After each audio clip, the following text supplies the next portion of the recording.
Sometimes our worst enemies, or those who appear to be our worst enemies, actually are our greatest allies. Because they bring something out of us that otherwise would not be actualized. From a worldly perspective, they may be despicable and nasty and bad and wrong and all these things. From a higher perspective, more of a evolution of the soul perspective, these people are actually your allies that are bringing out something, be it courage or a higher commitment to truth, or in the face of something very fearful, you choose to trust and choose love anyway, all those kind of things. You know what that reminds me of? I remember Michael Jordan when he was receiving his Hall of Fame award. It's funny because the people he thanked were, thank you for my siblings who always beat me in basketball when I was growing up. Thank you for the coach in high school that didn't pick me to be part of the team. Thank you for my competitors in college that made me lose those games that I lost. And he thanked the people who were almost opposition. Yes. Thank you for my opponents who pushed me to be better. Yes.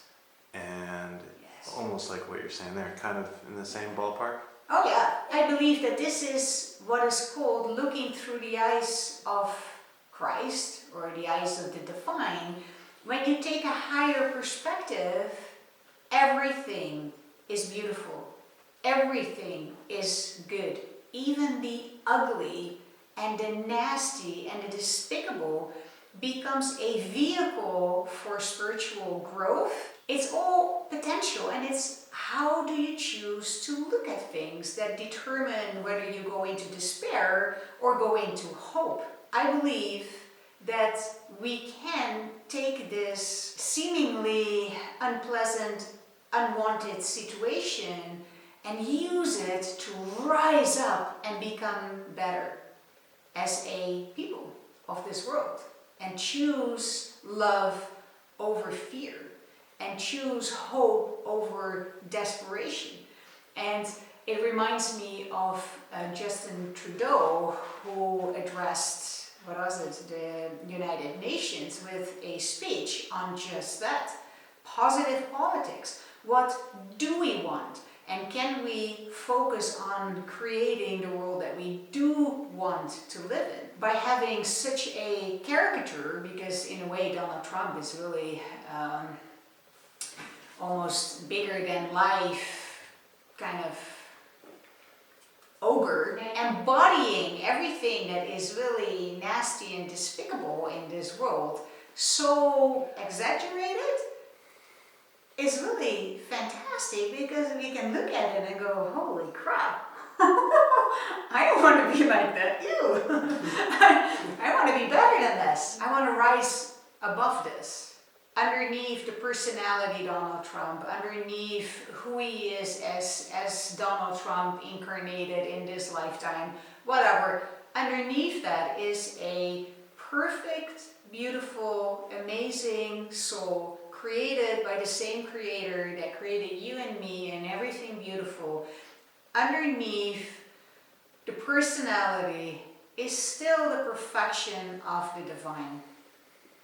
And that perfection of the divine is now manifesting as everything that is bad and wrong about this world, so that we can look at it and say, okay guys, I think we're done with this stuff. I think we're done with this fear business. I think we're done with this demonizing one another. I think we're done with waging war at each other. Let's choose something else. Let's choose peace. Let's choose love. Let's choose compassion, understanding. Let's choose a better feeling experience.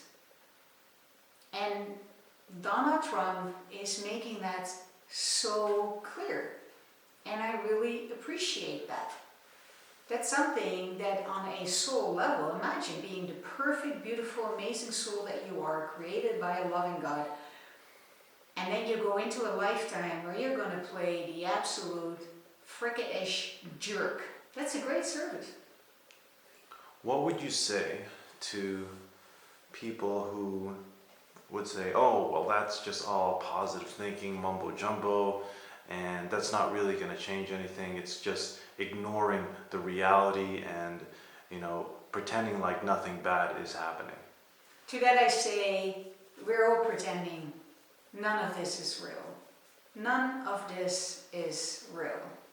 And this is not just spiritual hooey. Everything that you see and it feels so solid, matter, your body, everything.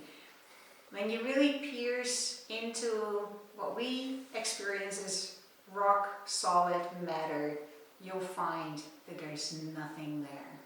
There is more space between atoms than that there is space in the entire universe. There's nothing there. It's all an illusion. And that's what the spiritual teachings are saying. It's illusion, it's Maya, it's an illusion.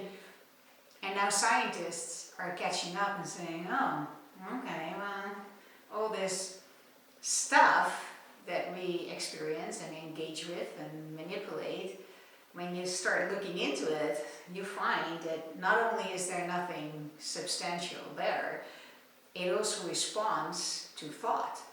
When you look at something expecting it to behave like energy, by golly it does. When you look at the same particle expecting it to behave like matter, by golly it does. That's something that is now baffling scientists, hard scientists, not spiritual, hooey, dooey, new agey, blah blah.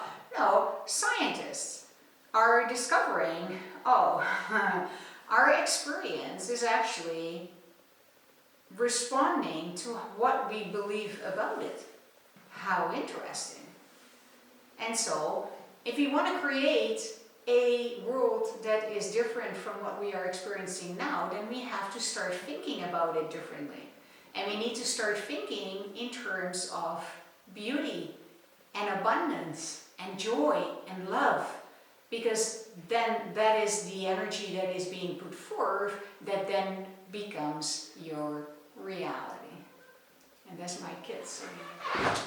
Amen. How much are the angels? Look what Vince brought. Maybe you can play with... Fly that puppy later. Misha, you want to fly this thing and try not to crash it this time? What? He crashed it. Was it me or was it you? It was you. You didn't do it? It was you? I didn't do anything. Hi, Angel. How are you?